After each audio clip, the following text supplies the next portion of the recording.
Dear listeners, welcome to the weekly topic. This week, we are delighted to have as a guest first head coach at QPR, a past very long career at Arsenal. His name is Neil Banfield. Welcome to the show, Neil.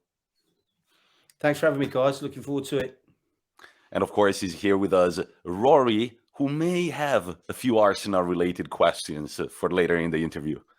Hello, listeners. Just one or two. I've honestly had to cut so many. I don't think I'll be able to answer that one. No, that one's wrong. But we do have a few Arsenal questions. I will sidestep one or two if I think they're a little bit. I'm not so sure.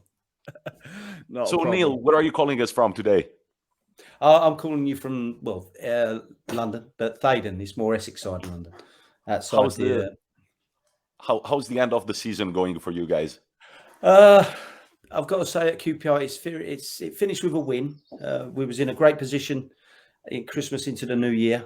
And then we was really pushing. And for some reason, as football does, it has these turns and it turned the wrong way for us. And we found it difficult to win. I think it was 38 points. We took 8 right at the wrong time. And even saying that, we finished 9 points out of the playoffs. So a bit disappointed, but overall, I think you look at it and you think, no, you're in a good, stable position to jump forward for next season. I think I think season 4 was always on our list to have a real hit at the playoffs. And I think we were one season early, but it comes along when it comes along. And when you're there, you have to go for it. This season, it didn't work out the way for us. So we'll have to just move on with that. Well, I think it's really interesting. We've talked a few times on the pod about the Championship and how it's one of the most difficult leagues in Europe. It's a ridiculously difficult league. What are the unique challenges that league brings with it? I think, as you said, it's 46 games a season. And I think it's condensed. It's Saturday, Wednesday, Saturday. Could be Saturday, Wednesday, and you play on a Sunday. It's the intensity of the games, and you're traveling, and it's not so much the physical side of it. It's when we talk to the players, it's the mental side of being able to get over one game, and you do reevaluate your performances and the team performance, but then all of a sudden you've got a game on Wednesday. So that can't hang around for long, good, bad, or indifferent. You've then got to prepare for the next game. And it's the mental side which some of the players, and it drains you as a coach because you are actually always preparing, always reanalyzing what you've done, feedbacking into players, and it's a real draining season. But it's a great league. I really enjoyed it. The intensity, the competitiveness, and the styles of play you come up against, and the quality in there it's a real good challenge. And this year we've seen two teams pull away really with Fulham and Bournemouth. There was a bit of a fight there between Forest and Bournemouth for a bit, but were those teams head and shoulders above everybody else in the division, or do you think there's a few teams that are kind of close to that level? I think Bournemouth and Fulham were a benchmark for every team to try to get to. I think one or two clubs, Huddersfield done exceptionally well. Forest have come with a real good run. Yeah. Blackburn for a time were really flying, and we were up there with them, but they were the standout clubs within the league for me. But the back end of the season, Forest pushed them extremely hard, and I think I watched the game Forest against Bournemouth, and they did exceptionally well to overcome them because Bournemouth were on the front foot, they were on the roll, they were going for it, and Bournemouth just lost the game, and so for Scott to turn them around and then to beat Forest, I think was a real good achievement for them. And I think when they look back, I think they should be really pleased with that performance against Nottingham Forest. Well, before we kind of go through your career and also what your job exactly is about, because I'm actually very curious about what you do on the day-to-day basis. We just wanted to ask you, we often ask our guests, you were born in London in 1962. What role did football have in your childhood? Did you grow up supporting any team? Did you play with your friends? Did you play for a club? Yeah. What was it like for you? I think 62, I was born in 62, and I think everyone played football. You found a park, you found an area to play. I was very lucky that we had a park outside. We lived in a masonette, 2 up, 2 down, and over the wall was a park. So it was all the fellas, and we all got together and we just played and played and played. In the summer, you played up against the wall, you played tennis, you played cricket. It was all what we're playing football. I think you've always done. I've always played it. So from a very early age, I was involved in football somewhat. My dad was a coach; he was involved in football, and I started just playing from school. And then from school, I went into the district side. I was lucky enough to get selected for the district and got picked up 14. I signed at Crystal Palace. From 14 right the way through, I've been involved in football. I went to play for England schoolboys, as you were aware, and I made my debut, fleetingly played a few games for Crystal Palace and played for England youth. And I then went out to Australia, come back, played for Leyton Orient. But I've always been involved in football. And then from being released from Leyton Orient or not getting a new contract, I took up my coaching career when I was 30 years of age. And and from there, it's been Charlton, Arsenal, and now at Queen's Park Rangers. So I would say I'm 60. so I would say from the age of 10, I was 8, 9, I was kicking the ball out with my dad in the garden. So football has been my life right the way through. People say it, but it actually has been right the way through my life. Did you have a favorite team growing up? Was it Crystal Palace? No, I think Crystal Palace. I think the reason I went to Crystal Palace was that they was very good on the development of young players. It started from Malcolm Allison through Terry Venables. John Cartwright was the coach, and they had a great academy. It was more of it was the youth section then, and also associated schoolboys, and it was the forerunner, I think, of real development of players with Arnie Warren as the and the philosophy from Terry Venables. Which I've taken right the way through, get the best young players, coach them, develop them for the first team. And I think my own philosophies are that having a good, strong youth structure is one of the big pillars of a successful club because you build ties with the club and you work for the club. I'm not saying the lads that you bring in don't, but the youth team know the area, they know the community, they know who they're playing for. And for me, having a very strong youth section and youth structure within a football club, as I said, is an utmost in a successful team. And it's something Crystal Palace are doing, focusing heavily on now again, really, as they're trying to improve that academy. But you mentioned Terry Venables there. I think he's often like a overlooked manager in terms of like how good he was and like compared to other English managers. Is he someone that had like a big effect on your career and your coaching style? 100%. 100%. It come through Terry Venables, through John Cartwright. My dad was involved with them as well, so I was very early influenced by the way of thinking and the way of playing and the way of developing young players. And it stuck me through, and it stuck with me right the way through to now my own career. I've taken it on into how I approach the development of young players, and I've taken it through. Obviously, they're coming in, spending a hell of a lot of time with Arsene. They were very, very close in their philosophies and the way they looked at developing young players, and had a strong belief in youth in youth players and academy players. And I think if you see the Arsenal side now, the last group that I was involved with, we sat down with Ivan Gasides and we built a squad that was over a 3-year plan. It wasn't just stumbled on; it was worked at. We built squads. And the last squad we built, or the last group of young players, was the young one was Bakara Saka, and the top one was Ainsley Maitland-Niles. Now within that we had Eddie Nikita, Emil Smith-Rowe, Chrissy Willock, Joe Willock, Josh Silvers at Brentford, Talaji, Mark Bowlers at Middlesbrough, Geordie Tutu at Cardiff, Bennick, Christian Billick at Derby, £10 million. So these players were all, and it wasn't just, it was thought out through Arsenal. It was discussed. We plan it. Let's go to work and do it. We come down with this philosophy that we felt, groups of players that we felt that we could achieve at Arsenal, and it was successful.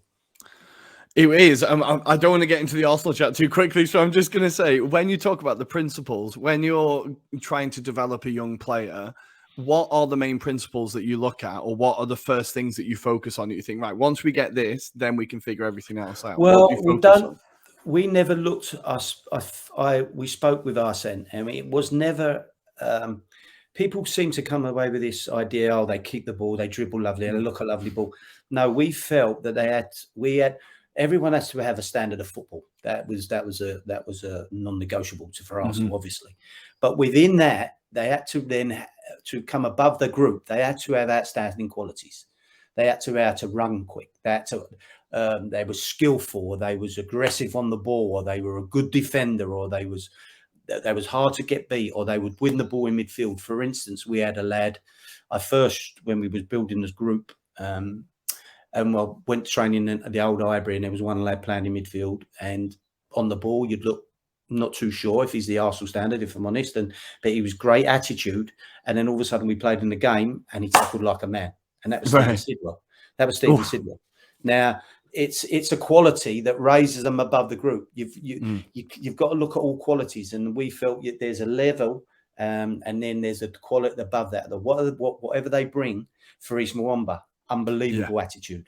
You know, Sebastian Larsson, unbelievable attitude, and could run all day, and a great deliverer of crosses. Now, we felt these were aspects that we could make players out of, but they had this quality that raised them above the group.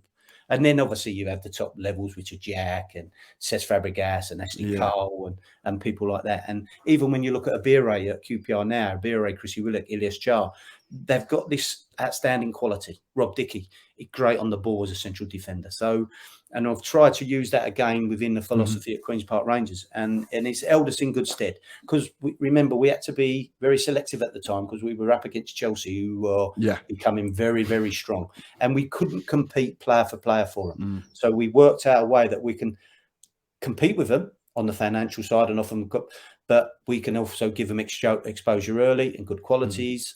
They've got good coaches and they do great work as well. But we wasn't going to just lie down and let them roll over us. We had to come back and say, we're going to fight and produce players for the club, because Arsenal's got a fantastic tradition of producing young players. If you go back to Ray Parlers and Liam Brady's and Frank Stapletons and people of that ilk, it's got a great history.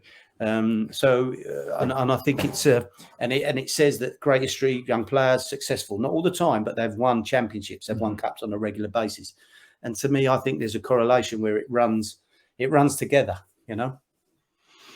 So is that where your biggest passion is within coaching? Is it developing the young players and seeing them develop and seeing them like go on, and you're like, I had a part of that? Or do you have is there something else within the game, like coaching tactics or technique? Is it? Yeah, I think I'll be extremely honest that when I first got into coaching, when you're a young player, you have dreams of making a big player, and you're playing for England, and you're and people are looking at you, and you want to play, you make a debut, you have these dreams of going on and becoming a top player. And when it didn't happen for you, you have this drive to be a top player. And I admit that when I was told, no, it's not going to happen to Crystal Palace, and then you play at Leyton Orient and you're flying in your league, and then you think to yourself, God, I've really tried it. And it hurt a lot to not to think to the career that you have. So ambition-wise, so when I become a coach, it was always a thing that I'll be in the development side, because I was worried about if you go into the first team scenario, you're going to have disappointments. Right. So I a little bit held back on that side. That was an old personal point of view. But now being in with the first team and having the opportunity with Arsene to be the first team coach at Arsenal and having that drive again, and then you go back into QPR and you're the first team coach again, it gives you that ambition. It gives you that drive to be successful. I think, yes, I really enjoyed the development, and yes, I would love to do development again, but I've also got this desire to really, even now, I can do that. And I would like to have a go and be my own boss somewhere, if not, but being a good number two for a very ambitious manager who wants to, and you want to win things. You can't beat it. But you see, I think it's beautiful. I was just listening to you, and I think it's beautiful that you didn't make it, but then you went into development, and so you made sure that some kids wouldn't give up. They would have the right coaching, right, to go on and try to succeed. I think we sat down again. We sat when I was at Charlton with. I was lucky. I got my first role at Arsenal at Charlton with Alan Kirbysley.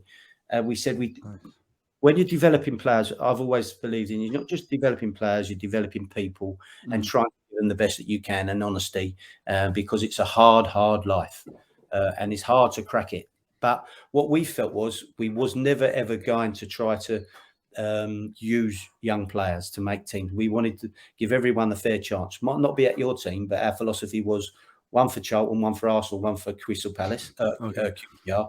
But then if not, we'd make you a career somewhere else. We didn't want players being wasted. And I think, honestly, if I can look through it, we haven't had too many of them. So in our view, it was, can we first make him a player for the club you're working for? And if not, I'm definitely going to try and make you a player and have a career, because that's where you want to go. And because you're forming them from young boys into men, and they're off on to their lives. So you want to give them the real good, a real good start, and hopefully they take it on through their careers, and they remember and reflect on what you've done for them. Yeah, man, that's I love beautiful. that. Yeah, I love that, because a lot of the players you mentioned, players like Fabrice Muamba, up until like what happened to him, was having a great career, a great Premier League career. Sebastian Larsson had a great Premier League career. Like, a lot of those players went on to have great careers.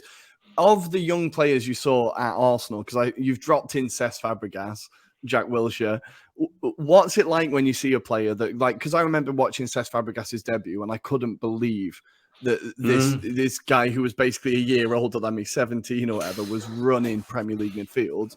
Yeah, like, I think how obvious is it, and how does it feel when you see when they come along? like, I think if you come along and you see the likes of Wayne Rooney, 16 years of age, you can see it straight away. You've seen players now that you go, oh, it puts tingles on you. You've seen another nugget. I remember coaching Jermaine Defoe at 12 years of age for Charlton Athletic, Scott Parker, and you knew they were in there, and they should be if it continues.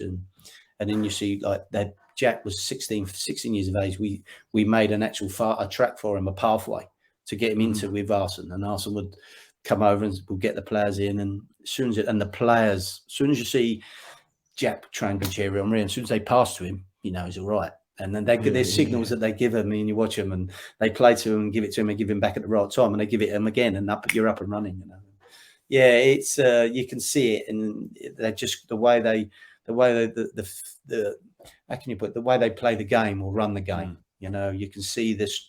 Doesn't matter what age you are, they're in, and you know they're off and running. And it's the ones that come underneath, the Ainsley Maitland-Niles, Fabrice Muambas, the Emil Smith-Rowe, Alex Iwobi, all these kind of lads that come, and have had great careers and get in, and they've really surprised them and gone on and really having good careers.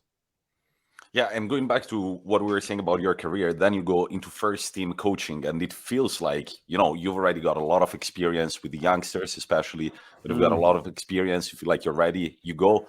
However, how does it feel when you finally get that job and you know that you're working alongside day by day with Arsene Wenger, and you're making the decisions about the team? This is a question that predictably one of our listeners made sure that we asked you. I think I was, and also I'll ask you just another question, and then I'll let you answer. What is the relationship between first team coach and the manager? So what is the relationship that we've got? Tell us all about it. Okay, the first. How did I feel when I got the first team job at Arsenal? I could have pinched myself. I come home and I said to my wife and the son, and every day I'm going into work with the top of the top level, and I was involved from right the way through from 21 years I was there. So I saw the Invincibles. I was actually on the training field with them as head of youth, and then with the elite group. So I was in and around it, and then actually being in as first team coach at Arsenal, I pinched myself. It was every day I got up, and it was. But once you're out there, it's football, and you're working with them, and you earn the players' respect, and the way from where I came from my football actual playing career, the players were exceptional to me, because I think they knew that I'd done my grounding and I've done my work, and Arsene gave me the seal of approval, and you never pushed anything onto them. I'm there to help what you want to do, and then. But they've seen this, and they would come around, and you gain their respect by they understand you've got knowledge and can help them. And when they're playing for Arsenal, they don't need coaching; they just need you facilitate what they want to then develop. But then, as you're developing your own careers and your relationships with the players, they then start to ask you, "What about this?" Certain things, and you give them certain answers. You go through it with them, and they take it on board, and then you grow with them from gaining their respect. And I think that over the years, that's what I achieved. With the players at Arsenal Football Club, and then going into Queen's Park Rangers, it's on a different field. It's that they look at you. You're coming in from. Although I've never actually gone in. Well, I'm from Arsenal. I've gone in there as I'm Neil, and then we coach and never speak about it. And then again, you gain their respect, but they respect you a little bit higher because where you've been. So there's different scenarios all the time. And that's how it's been right the way through. And I've always tried to make the players better, to play for the work with the players to improve their game in any aspect they want. Because if they improve, we can get little 5%. We're always looking for little marginal gains, as they say. And if you can, then I think every player becomes better and they enjoy it, I think. Well, you mentioned there that you joined from 97, which is obviously like when the kind of revolution at Arsenal started, right? And the club culture before Arsene got there and after, how was that changed? How difficult a process was it? And how big was the change? I've got to say, I don't think people speak about the drinking culture at Arsenal. I don't think it was. I think it was just a culture within football in England at the time. I don't, because it just wasn't one club. Right. But the players that have all had a drink, they've all played well. And some went over the road, over the line. That we understand that. But I think it was a time within football that they was intelligent enough to recognise this fella coming in, he can change my career here.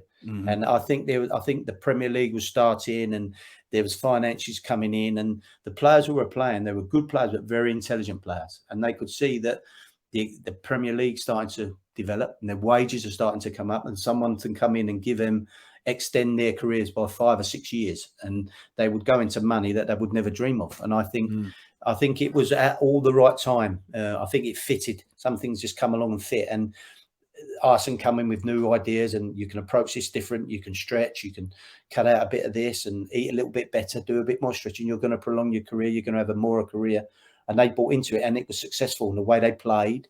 And I think it was other clubs recognised what was happening and took that on board and used it and moved itself. Alex Ferguson, for a fact, saw what was going on and tried to implement it. It was the same. So you're trying to pick up things all the time from clubs. But I think at the time he came in, and it was revolutionary, they say. But I think it was ready for it. And I think. And I do think with seeing the European players at the time, and they conducted themselves, and European football was becoming larger, and they liked the way they looked at it, and they took it on board. And I think it was the right time at the right place.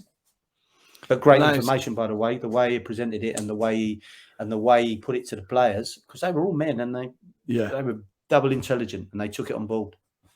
And I think, especially for him, like as he came across as someone who wasn't well known, and a lot of players could quite easily, as we see maybe at Manchester United at the moment, players might not be the most accepting of new coaches. For him to be able to convince these players, despite not being the biggest name, shows how much of a character he was and how much he knew what he was talking about, right? Yeah, I think I can only speak on Arsene's on how Arsene was at this time, and I think the players, once again.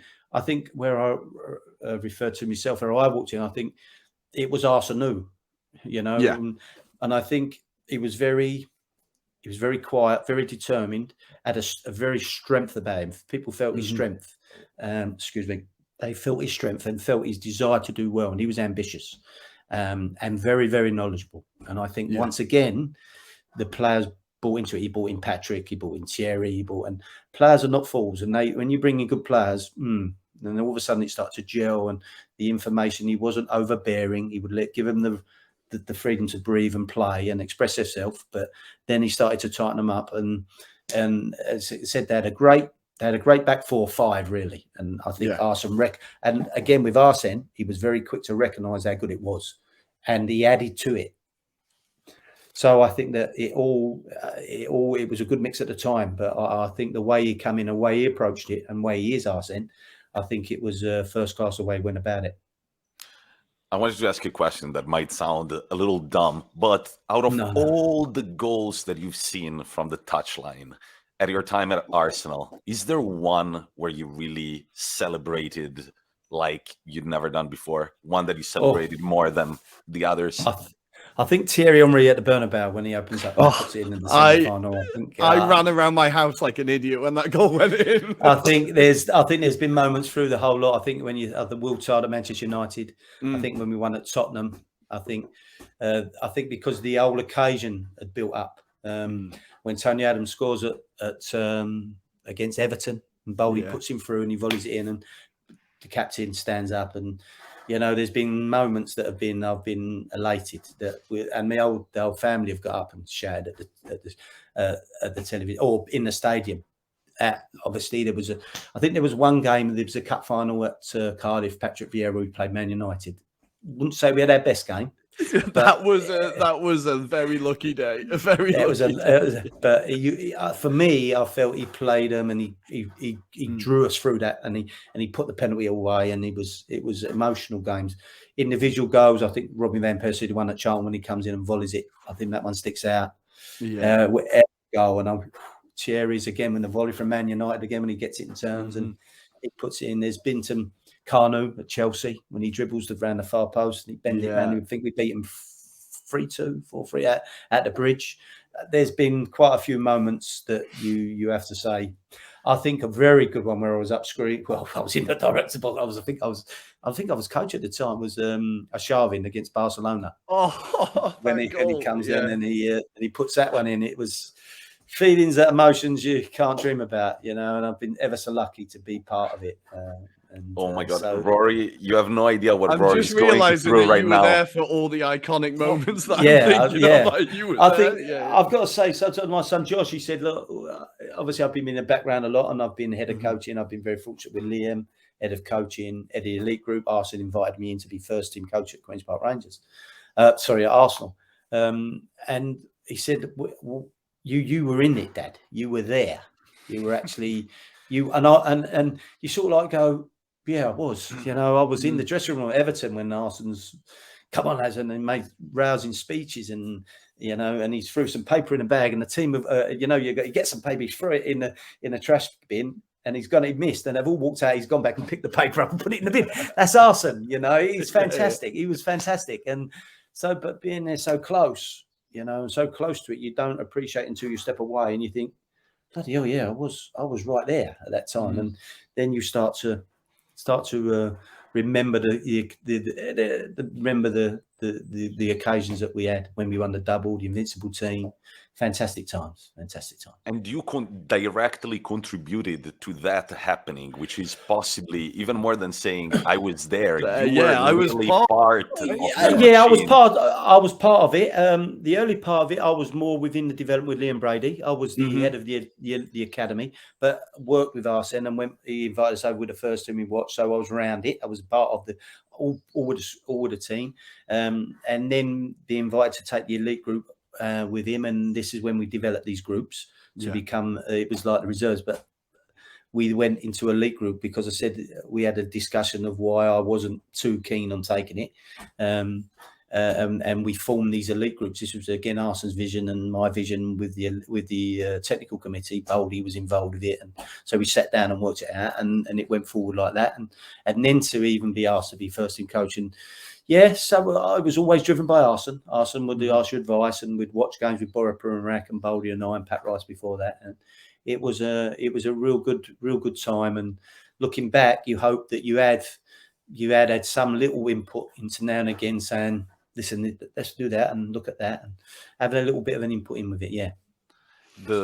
Every time I will watch, because I tend to watch, goals from the past. Right now, I will always keep an eye on the bench next to Arsene or the other players to see if I can spot you. I was upstairs with Bora Primarek. It was Baldy, but he only had Baldy next to him. All right. And he wanted me and Bora up there to because he only wanted a couple. He was very clear on how he wanted the actual game to work, and he felt we were more useful up in the stands.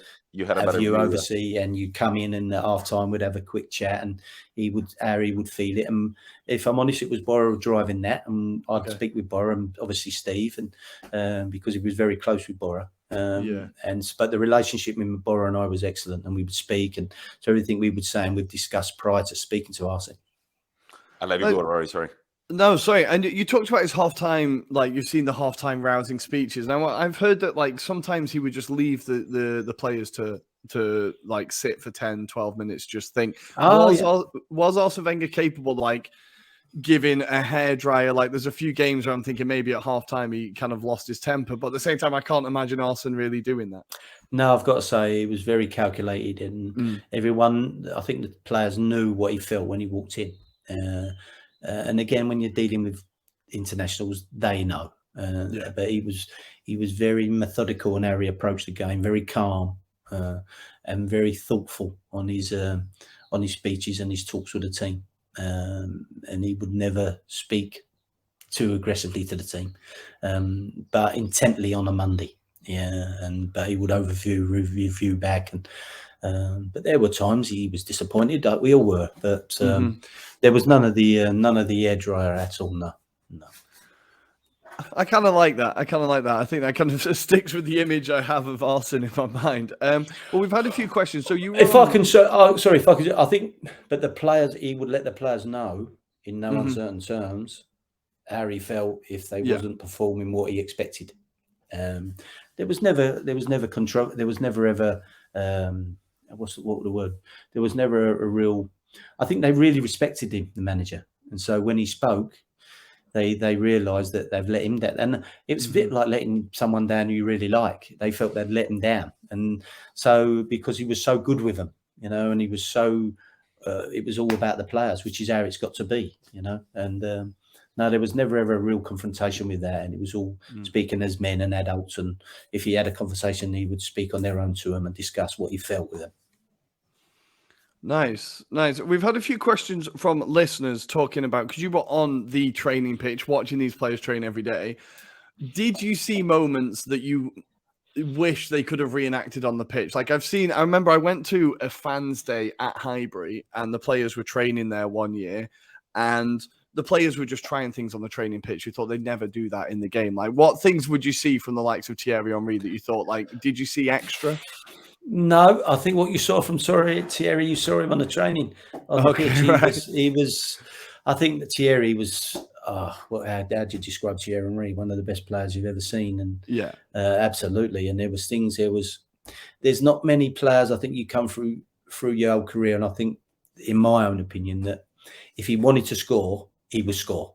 There was no stopping him, the man, and he had that quality. He had that about him, being one of the world and the goal scorers in football. He had this period of. Sorry, my wife's just come in. He had this period of. He had this time that he was unplayable, and was so focused on winning things for the club that he wasn't stopping him, and he had the ability to take it on himself, and he felt that. And I think, but whatever you saw on the training group, on the pitch, was what they did in training. They would do some stuff like, I think you remember Mesut when he went through and he put the ball on the floor and it bounced over the keeper. I've seen him do that in training, where he practice it. He does it in training, and it wasn't a fluke. He's gone through. I think keeper come out and he bounced it over the keeper, and everyone went, "Oh, see him do it in training." They practice all the time. They were exceptional. And then when you see him do it on the pitch, it's like, "Oh wait, I recognise that, right?" I sort of, I think I've done it, and when they say to me, "Oh, Thierry done that," and then you went, "Well, no, he does it." When they play 5v2 and someone would come in and they would laugh, the players, and it was exceptional. So, who were the worst trainers when you were there? Which players were the hardest to get? Like, there's a few names in my head that I'm thinking could come up. Like maybe a Danish striker might get named. I'm not sure, but who were the worst trainers that you had? I've got. This is not ducking the question. This is not ducking. I think when you're at that standard, they don't really have worse trainers. Okay. I think I've done, and I think when you're working at that level, even at the Rangers, Queen's Park Rangers, it's their job, and they're focused on training properly. You wouldn't have anyone that would. Obviously, it would be someone that would be better at training. When you're a senior player, you know how to train. You know when you've got to perform. You know Saturday and Wednesday, that's when the time comes. So you manage yourself, and there wouldn't be anyone that I would say were bad trainers. They was all focused, because I think if you're going to have success and continuous success, you can have bad days, but not bad trainers. Everyone has bad days at work, and this is their job. They can have off days in training, but overall, you could never ever say, "Cool, no, I'm not in training," and then turn up on Saturdays. No, it doesn't happen. Okay, it doesn't happen for me anyway. I never. No, that's fair. That's fair. I couldn't say no. It was a bit. No, there was all of them were. They were all focused and driven in training to succeed when you play on a Saturday. Beautiful. Okay, so in terms of the training sessions, what is like a typical day with Wenger and the training? What was a typical day like in training? Well, you'd get in. I think we used to really call it, it's a periodization, use of period you work, where you're going to work, times you can do different kind of sessions, and pre-season will periodize how you're going to work through the pre-season period and then into the first few games and take it on from then. And it was all driven by the first part of the season was obviously when you're into pre-season, you're running through Tony Colbert and your athletic side of it, and then you build into where you're going. But everything was directed from Arsene, how he wanted to play, what he wanted to do, the times he wanted to do some certain stuff, defending, midfield, attacking play, where he felt we might need a little bit more of work on certain aspects of the game. He would put it in as we'd walk in on a Monday, and he'd have it all planned out, and we would sit down with him and he would instruct us what he wanted to do, and then we would go from there. And was it all like positional tactical, or was it like, because sometimes you see videos of like the players training and it's like they're practicing crossing, and you think, well, if you're at the Premier League, you kind of know how to cross by now, right? Was it all just tactical? I think you do. It's like, I think sometimes I think they don't realise how hard people work, or David Beckham, they just or Prowse on free kick. They're working solid. It's like golfers. It's like tennis players. I'll go and watch tennis players sometimes. Tennis players warm up. When I'm at Wimbledon and they're going on the warm up course and boom, boom. It's not like, oh, well, turn up if you hit it over me. No. They're working at it, and you get a feel, you get a rhythm for the game. You get a rhythm that you're confident of getting it in. So you'd have units. Sometimes you'd have unit sessions, back, forward, midfield, front players. You might take one or two individuals who might ask for some stuff, some individual work. Can you put some crosses in for me? Can you get some organised some one-on-ones? I feel that you're driven by the players where they ask you, look, I feel like I need a little bit of finishing work, or my long passing, I haven't got a good feel for it. So you'd be driven by that. After the training, they would come to you and ask them. But the training session was all selected from the manager and dictated down, and then he would implement the session, and you would set it out and you put the session on, and it would run itself, and then afterwards you would review the session. Nice. I love the idea of like Arsene just absolutely controlling everything, right? Everything came through him. I think that's the way the manager works. I think that's the way most managers do work. Sorry, there's a call coming. And I think the managers are very. I think it's the 3 points that matter. So they're really gauged by everything. And there'd be periods where you could do some individual work.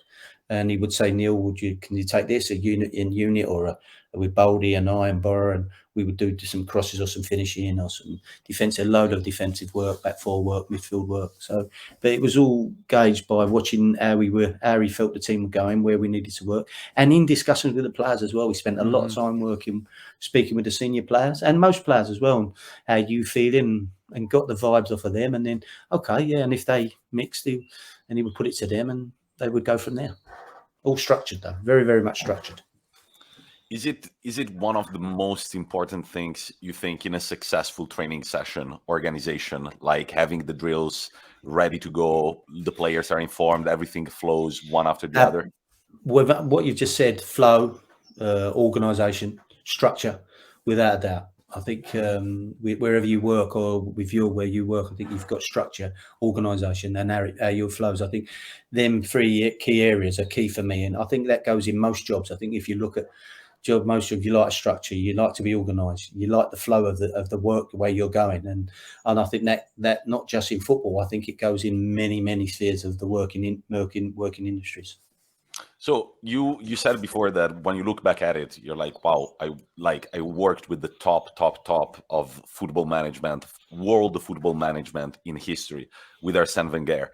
Imagine you wanted to be extra spoiled and work with alongside another great football manager. Is there a name up there of a guy that fascinates you, that you would like to be part of? There's a few team building with?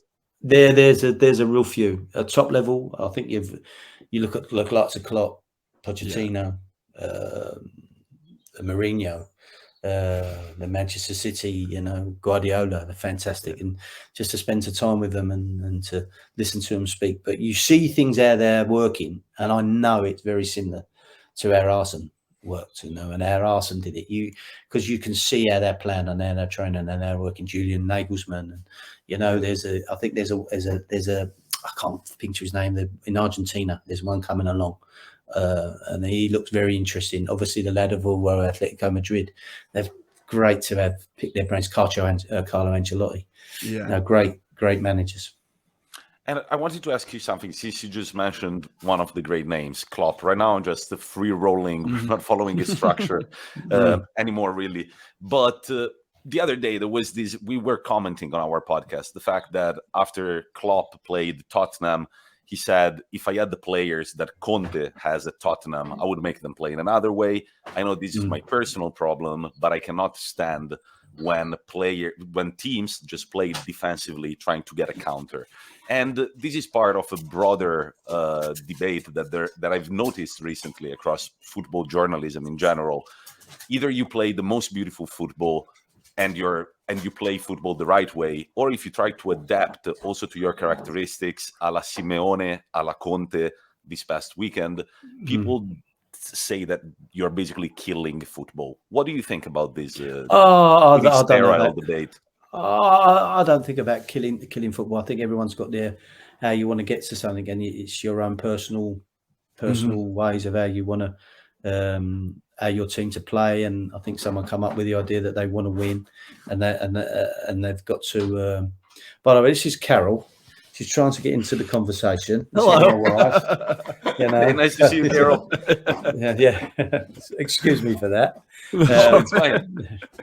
But no, I think it's personal preferences. I think it's how you see the game, and I think looking back, maybe Jurgen has got that, and I think they're just talking about Tottenham, the way they set up to get a result. Everyone's looking to how they're not going to go to Liverpool and go toe to toe with Liverpool. They're going to try in another way, and I think Atletico did that a few weeks earlier. Went to Liverpool, played exactly the same, but then when they went to Atletico, it was a different ball game. So they really come out and played. So maybe it was, I don't know, it was Jurgen, a bit of frustration with it, and he's pushing. He wants to win the league, and I think at the time, but everyone's got their own ways of doing things, and and trying to get them 3 points, and that's why I think football's such a beautiful game. It's not one, as we say, not with one shoe fits all.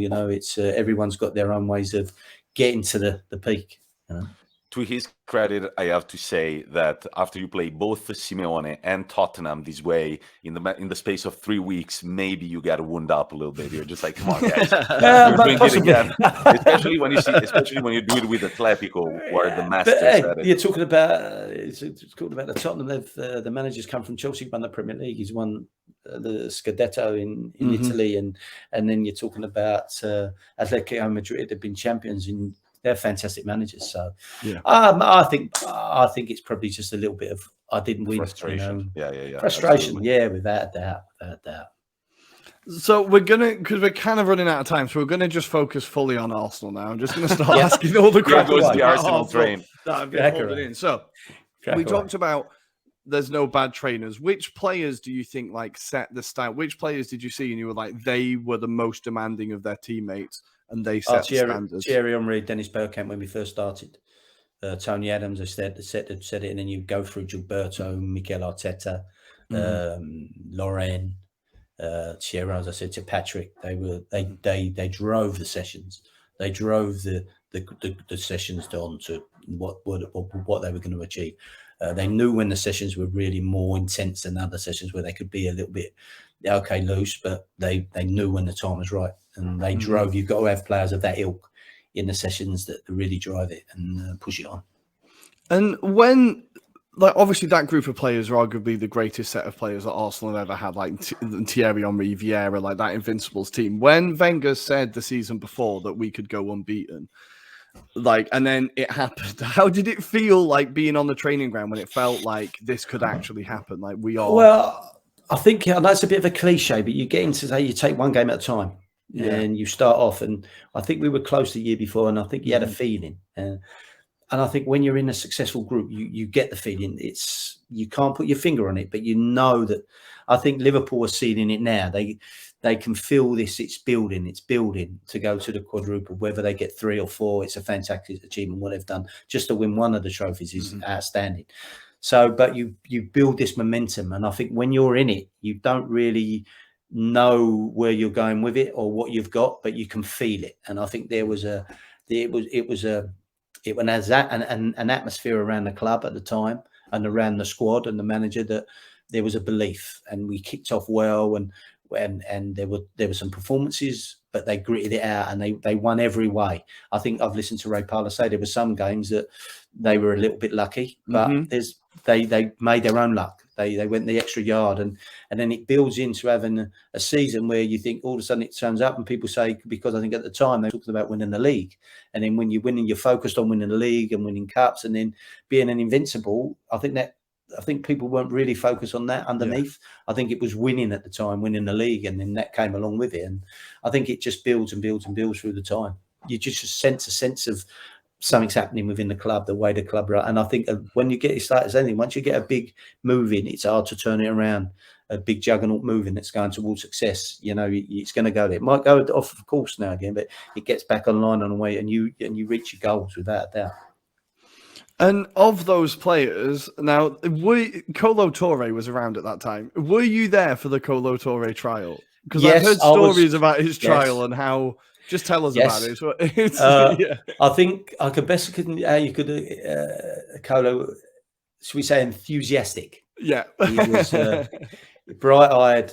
Arsene brought him home from the Ivory Coast, and he'd had a few clubs, and you could feel that he wanted to do well, and players respected that, and he knew it was his chance. And I wasn't actually on the actual with the group then. I was with the group, but obviously the players have spoken about it, and they could feel that he was so enthusiastic, and so you fed off him, Kolo.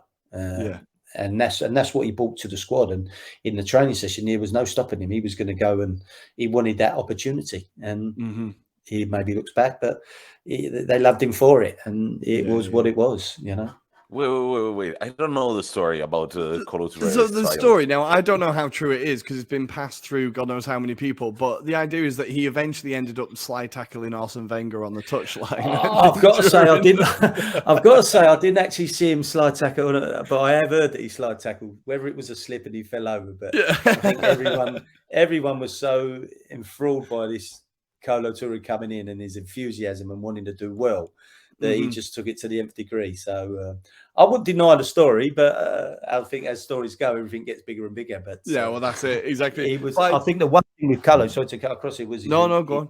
He was so keen to do well for Arsene and the club, and sometimes players go over. They just crossed. It wasn't. It was just a fun thing that happened at the time. But he wanted that contract, and nothing was going to stop it.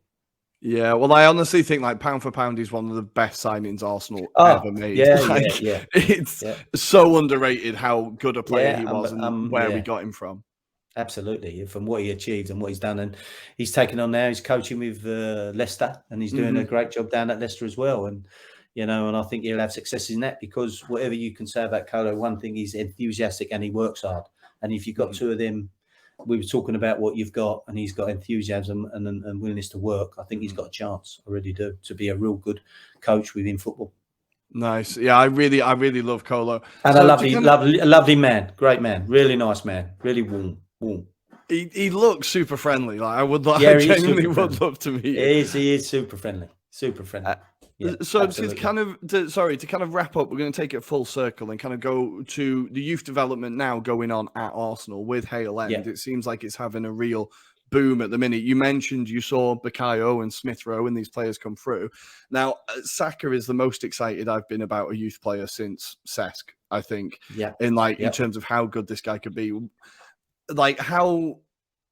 How good is Hale End doing? How well is Hale End doing? And are you surprised at how these players have just kind of stepped into the team and gone? No, I'm not surprised with the likes of Saka, Emil Smith Rowe and the lads. The ones I didn't have, I must admit, I didn't have a big involvement in the ones that are underneath them. Okay. So the next generation. I wouldn't know what the strength is in it, but obviously you hear on the grapevine they've got some young players. But don't forget, these young players were there 3 or 4 years before we moved on and under Pep, but Pers took them on. But the ones that we were involved with, The last one was Saka. And he was up at training by the time we'd left. I think he was under Thierry as well. Had a big influence, had an influence. I know for a fact Eddie Nikita, Thierry spent a lot of time with him, you know, which is great. And I think that was one of the things that Arsene instilled in them, that and instilled in the senior players to feed back to the young players. And we used to have regular meetings with them. They would come in and talk to them and spend time with them, and Patrick and the likes of Santi Cazorla, Mikel Arteta when he was a player. It was fantastic. And again, we're having a good youth structure. The club's a strong club, and I think it's paying the dividends now. And not just, as we said earlier, not players for their first team, but having a career within football, without a doubt. And by all accounts, people have said that it was kind of clear from day one that Arteta was going to be a manager, right? Like how. Like, do you think he is just suited to management? I've kind of slowly becoming more and more convinced by him. I think he's an inexperienced manager. He's still learning quite a lot. But was it always obvious that this guy was going to go into management and he would be good at it? I think Mikel was very strong within the group and knew where he was going, and he had the makings of being a coach and being a manager. I think it was very much in him. And you saw it in him, yes, without a doubt. And I think he's gone and he played under Arsene, and before that at PSG and Everton. He's been well schooled before coming to the Arsenal, and then having the time with Arsene, and then jumping straight in with Pep at Manchester City. He's had a great learning curve with him and a great education. Then to come and remember, it's his first management job. Into the Arsenal. And whatever job you do, you're going to have your ups and downs, and you're going to find your way. And no matter where you've been a number two, taking the hot seat is a different level. It's another level. So, and he learned, although when you're doing it and you saw Pep, and I think Pep would be even more than Arsene. He's right close with Pep. He would see how to handle different situations. And I think what he's done as a manager to come and do that and sustain where they are, I think he's done an outstanding job. And I think he'll be an outstanding manager, without a doubt. I really, really hope so. So we're just going to finish with a few questions. I think, Tommy, did you have any more questions? Yeah, I have one question. We've talked about one of the best goals you've seen, the biggest celebrations. I was thinking the opposite way around. What is one opponent that you and Arsene just went like, oh crap? Didier Drogba. I was okay. Yeah. What was he had the sign over Arsenal every game. Yeah. What a player, mind. But Didier you simply couldn't figure it out. You were we tried every way apart from tiny shoelaces together before we went out, you know. The man was phenomenal. He was a great player, but he always seemed to be able to be extra special against the Arsenal. Yeah, he did love a goal against us. I remember a few cup finals he scored against us, maybe League Cup final. I think he did it one or two. I think Didier Drogba would be right up there. Nice. I couldn't have asked for a better answer. That's absolutely perfect. It still pains me now. So many games that we've lost, and you know. Also because he's a big physical presence. You know, he scores all the time, and he's a big guy. It's not. He's intimidating already as a guy, and then he just scores against your team all the time. Incredible. Yeah, I think he's.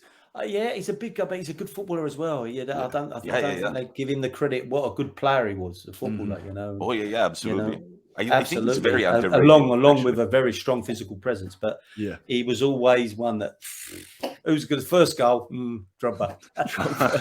Unfortunately, I was going to make a guess with just Bayern Munich as well, because it seemed like they tormented us for years. But that isn't one player, Roy. That's 11 players. You know? That was one team. You know, Arsene used to go mad quarterfinals. Used to draw always the same ones, the 16s or the 2. We're drawing them again. He used to go crazy of it. Why do we always draw them? I don't know, Gaffer, you know. He used to blame us, you know, at times. There we are. So we're going to wrap up with a few questions. So I'm going to say, what was the greatest atmosphere you experienced on this, like when you were coaching with Arsenal? Which stadium had the best atmosphere? Highbury was really good. Some of the nights at Highbury. I think the Barcelona, when we played Barcelona at the Emirates, I think that was where it started to really get its own personality and its own atmosphere. That was a great night. But I think the nights, some of the European nights at Highbury, when Well, or when we played, I'll tell you what was good when we played Tottenham as well. The atmospheres at home and the Man United games, the atmosphere was fantastic. At Highbury we were top, really good. You could cut it with a knife. It was brilliant. Yeah, great games. I could honestly keep piling on questions, but just you mentioning United and Arsenal, I'm like, oh, you were there at those games as well when it was a proper rivalry. I went keen, and I was again with the youth. I was in the halfway house, and you know, you could feel it, the tension. It was two great teams battling out, and two great warriors and great players, great players. And who was the greatest player you saw on the training pitch, or the greatest player you saw play for Arsenal? Oh, no, that's a hard one. That is hard. I think if you have to say, I think Dennis Bergkamp, Thierry Henry, I'd be hard to split them two guys. You know, they were. Robert Pires was fantastic. Santi Cazorla, you know, they were. I think they were right up there. Right there. I think you'd have to probably. It'd be very, very difficult to split Dennis and Thierry. Very, very difficult. Very difficult. Patrick as well was, in a different way, was just an absolute force, and privilege to just be on the grass with him. An absolute privilege, and sit down there sometimes, and I wander away, and Josh says to me, "Where are you?" And I'm thinking, you know, I used to take him when he was little, my son, and kick around with Pires and Patrick, and that's insane. And they're lovely, but they're lovely people, you know, really nice men. And but it'd be difficult, and I think unfair to pick one above the other, because I think they were fantastic players.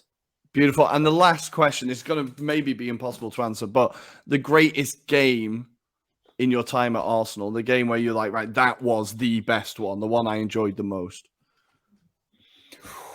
Oh, the one we enjoyed the most. One. It's difficult because we've asked a lot of like. I think the one when we beat Barcelona. I think that was a real. I think it'd have to go a long way, and I think the one where we won the leagues, won we league at home against Everton, that goes back as something really special. Being like a bit wide-eyed and first at the club, and sticks in your memory. You know, I think I'll probably go for the Everton one. I think the Everton one at home, that was something special for me as a person. Beautiful. Neil, I've really enjoyed it. Thank you for coming on to the show, and that's been absolutely fascinating. We could do another hour, but I feel like... it's my pleasure. It's my pleasure. You're more than welcome. Pleasure. I hope it was okay for you guys. Oh, it was great. It was absolutely great. I apologize again if I was hanging around with Kleenexes and sneezing and stuff. But the hay fever got me. Thank you so much for coming on, Neil. It's been super interesting. I don't know. It was amazing to hear it from you. You were on the touchline of all those games, and you've met these people, and it was great to interview you. So thank you again for coming on. No, thank you guys for asking me. Thank you very much. Cheers. Bye. Bye.